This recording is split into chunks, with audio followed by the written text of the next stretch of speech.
একটা দিনে তোমাদেরকে শুভেচ্ছা জানিয়ে ব্লগটা শুরু করছি। এখন বাজে ওই 9:15 মতো।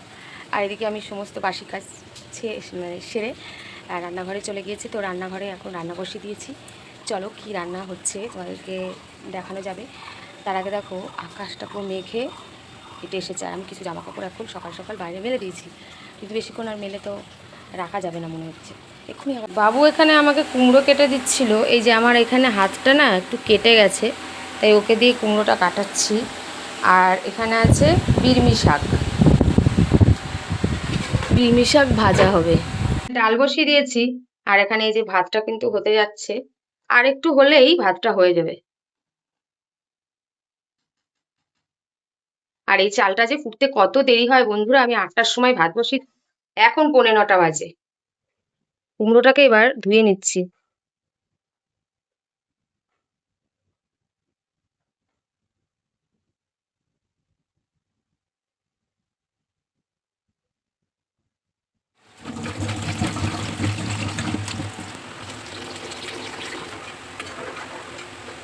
তো দেখো ডাল কিন্তু এবার ফুটছে, একটু ফুটিয়েই নামিয়ে নেব। আর এদিকে বসিয়ে দিয়েছিলাম কিরমি শাক। আর এই শাক কিন্তু ভীষণ ভালো লাগে, আর আমার তো ভালো লাগে, আর ব্রেনের পক্ষে কিন্তু খুবই উপকারী।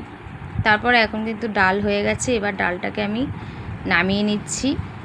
আর বেশি কিন্তু আমি ডালটা ফুটালাম না, যেহেতু তোমাদের দাদাভাই বেশি গাঢ় খেতে পছন্দ করে না, আবার বেশি পাতলাও পছন্দ করে না। আর আমার ছেলে তো একদম ডালই খেতে চায় না। আর আমি এই কড়াইটা যে কত রিক্সে নামাচ্ছিলাম বন্ধুরা, তোমাদেরকে কি বলবো। কড়াইটা যদি আমার হাত থেকে স্লিপ করে পড়ে যেত না, পুরো ডাল কিন্তু আমার গায়ে পড়তো।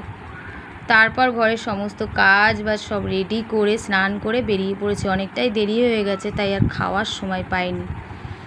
আর এদিকে বাবু বলছিল যাবে না, ও বলছে আমি বাড়ি থাকি মা, আমার ভালো লাগছে না, গরমে আমি যাব না। তো আমি বলছি বাবু আমার সাথে একটু চলো, কারণ আমার না একা একা যেতে কেমনই একটা লাগছিল। আর এখনকার যা পরিবেশ বুঝতেই পারছো, এখন একটা মেয়ে একা বেরোনো মানে সবসময়ের জন্য মনে একটা ভয় ভয় লাগে। তো তারপর আমরা কিন্তু বাস থেকে নেমে গেছি। আর দেখো কলকাতার রাস্তা মানে হাঁটু সমান জল, দেখো কি অবস্থা। ঝপঝপ করে বৃষ্টি হয়ে গেল। আর এখন বৃষ্টি তো হবেই, যেহেতু বর্ষার দিন, ঝিরিঝিরি করে বৃষ্টি পড়ছে। আর এদিকে বাবু আর আমি চলছি সেই আমাদের কাজের উদ্দেশ্যে, যে কাজের দরকারে আমরা গেছি। তারপর আমরা সেই জায়গাটায় চলে আসলাম। অনেকেই তোমরা চিনতে পারছো আমরা কোথায় এসেছি। আমরা এসেছিলাম কোর্টে, বারাসাত কোর্টে আমাদের একটা জরুরি দরকার ছিল। তারপর এখানে আমরা দাঁড়িয়েছিলাম। তারপর আমাদের কাজকর্ম সেরে আবারও আমরা বাসে উঠে পড়েছি বাড়ির দিকে যাব বলে। বাসে লোক ছিল না, আস্তে আস্তে বাসে লোক হয়ে পুরো বাইরেটা দেখানোর চেষ্টা করছিলাম। এখন কিন্তু আর বৃষ্টি হচ্ছে না। যাই হোক অনেক আনন্দের যাওয়া বিশাল একদম আমরা গেলাম। তো বাইরেটা দেখো কত সুন্দর, কলকাতার পরিবেশ। আমাদের তো কলকাতায় বেশি একটা যাওয়া হয় না, খুব দরকার পড়লেই আমাদের যাওয়া হয়।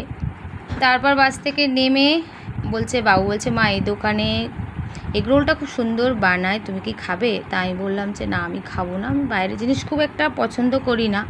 তো বাবু অনেক বললো, আমি যে ঠিক আছে নিয়ে আসো।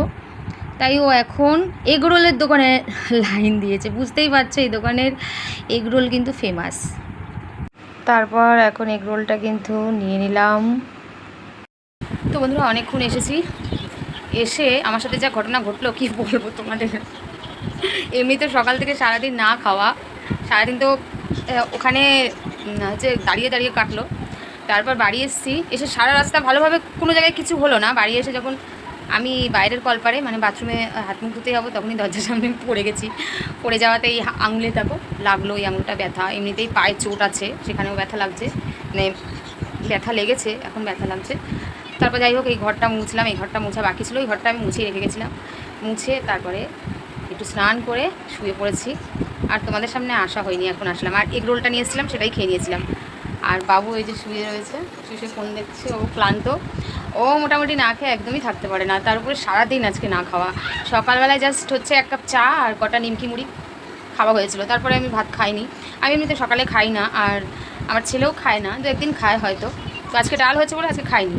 এবার হচ্ছে ওখানে গিয়ে যে খাবো, মানে খাবার কোনো পরিস্থিতি নেই। দোকানগুলো দেখে আমার একদমই ভক্তি আসছিল না, দোকানের খাবারগুলো যে কীভাবে ওরা বানায় বাবা। এখন খেয়ে নিয়েছিলাম আমি ভাত, আর বাবুকে বললাম, বাবু বলছে মা আমি খাবো না, আর আমার ভালো লাগছে না।